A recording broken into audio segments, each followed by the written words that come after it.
Okey, ni kereta baru Gen 7 Everest Pro. Ni yang Pro punya. Scale 110, brush motor, dia boleh buka macam ni. Dekat sikit kamera. Dia boleh buka. Lepas tu dia waterproof, ready to run, remote 2.4, brush motor, 4 wheel. Ni dia apa yang dapat. Mai tengok dekat. Dalam dia macam ni. Dia punya axle dah memang metal. Dia punya wheel pun lain macam. Big lock wheel. Dia punya ni semua steel. Chassis dia steel. Brush motor 550. Dia punya EAC Hobby Wing EAC dia Hobby Wing. By Hobby Wing. Okey, jom kita unboxing. Okey, ini dia. Ni dia punya remote. Dekat. Bila remote bagi masuk, bagi dekat. Bawah nampak kan. Remote dia boleh buka ni.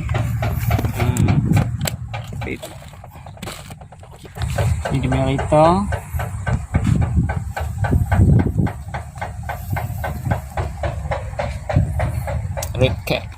Redcat. Berat dalam rasa dekat 2 kilo lah. Ni bateri tak masuk lagi ni. Okey, bawah dia. Okey, dia punya ni metal ke? Campur plastik metal. Servo dia.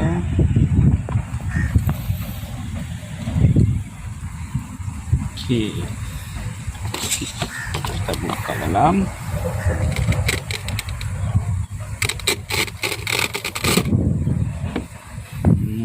Itu dalam dia.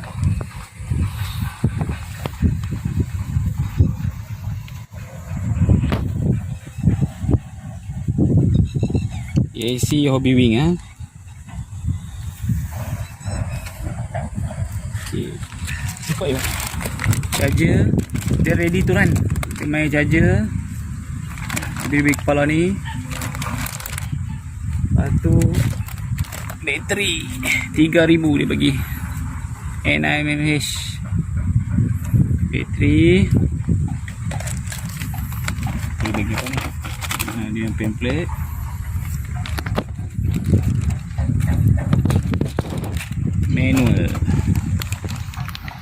Manual dia.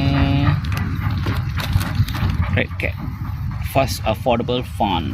Lepas tu dia bagi stiker. Wow, stiker kayu. Stiker lekat kat body ya. Okey, jom kita try.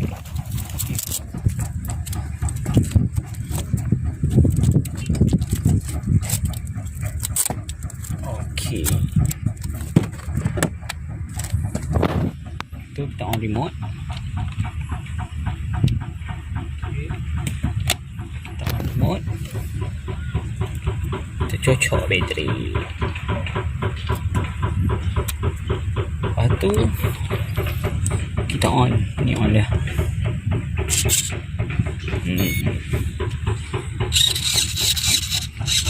Okey, jom kita try.